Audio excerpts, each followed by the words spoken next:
সকাল সকাল প্রদীপ জ্বালিয়ে ভগবানের কাছে প্রার্থনা করে নিলাম যে আমার দিনটা যাতে ভালো যায়, ভালো থাকে, যে আমার পরিবাররা সবাই ভালো থাকে, আমিও ভালো থাকতে পারি, এইটুকুই ভগবানের কাছে কামনা করি। তো চলো বন্ধুরা, ব্লগটা স্টার্ট করা যাক। সবাইকে সাথে থেকো, পাশে থেকো। শুভ সকাল বন্ধুরা, আশা করি সবাই ভালো আছো, সুস্থ আছো।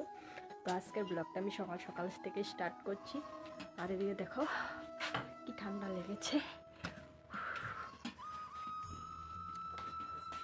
তো এখনও আমি পাকঘরের কাজ আরম্ভ করিনি, এখন ভাবছি করব, কারণ কি সকাল থেকে বাইরের কাজগুলি করতেছিলাম। তো আগে জল খেয়ে তারপরে চা বানাবো, চা খেয়ে তারপর ভাত বসাবো। এদিকে টাইম অনেকটাই হয়েছে, তো চলো। তো এদিকে চা বানিয়ে নিয়ে এসেছি, নিয়ে এসে ঘর দেখছি কি করা যায়, আরও কি কত কাজ আছে সব দেখে শুনে আগেই ভাবতে হবে। আর এদিকে স্নান করে এসেছি, আজকে নদীতে স্নান করেছি। স্নান করে আসার পরে না এত ঠান্ডা লাগছে, বুঝতে পারছি না। কিন্তু ভেবেছিলাম যে বাড়িতে স্নান করব গরম জল দিয়ে, কিন্তু তার হলো না। যেহেতু নদীতে গিয়েছি, মাথাও ধুয়েছি, তার জন্য ভাবলাম স্নানটা করেই যাই। জানি না আজকে রাত্রে কি হবে, কারণ আমি নদীতে স্নান করলে আমার সর্দি লেগে যায়।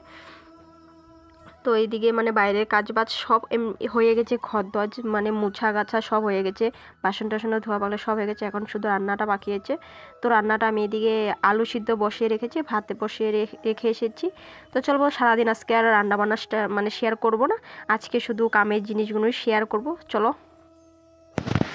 বন্ধুরা, আজকে প্রদীপ জ্বালিয়ে আমার মনে হচ্ছে সত্যি আজকে আমি ভগবান দর্শন করেছি, এরকমটা লাগছে মনের ভিতরে, এরকমটা আনন্দ হচ্ছে। আমার কোনো দিন এরকম আনন্দ হয়নি, যেহেতু আমি এত অশান্তির মধ্যে দিয়ে যাচ্ছি, তথাপিও যেন আজকে মনে হচ্ছে আমার মনে অনেক আনন্দ আছে, অনেক ফুর্তি আছে।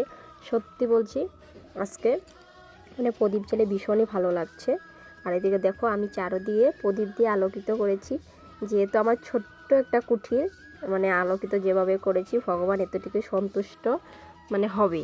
কারণ ভগবানকে তো সন্তুষ্ট করা যায় না, তবুও আমার মনে দীর্ঘ বিশ্বাস ভগবান সন্তুষ্ট হবে। আরও দেখো এদিকেও প্রদীপ জ্বালিয়েছে সুন্দর করে।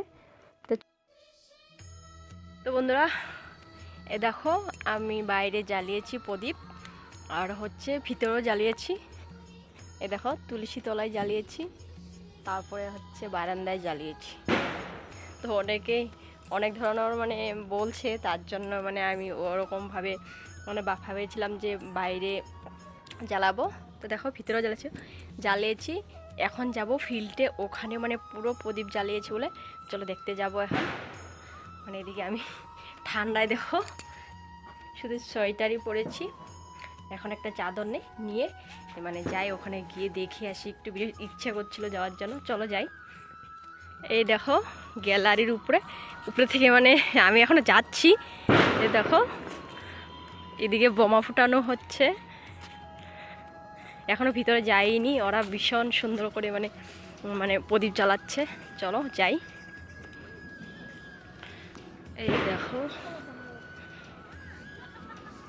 এখানে পুজো চলছে, চলো নেমে যাই, দেখি আমি বাড়িতে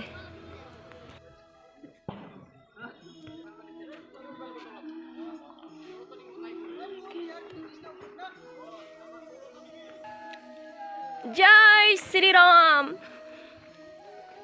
সবার মুখে মুখে শুধু জয় শ্রীরাম। দেখো সবাই জ্বালাচ্ছে।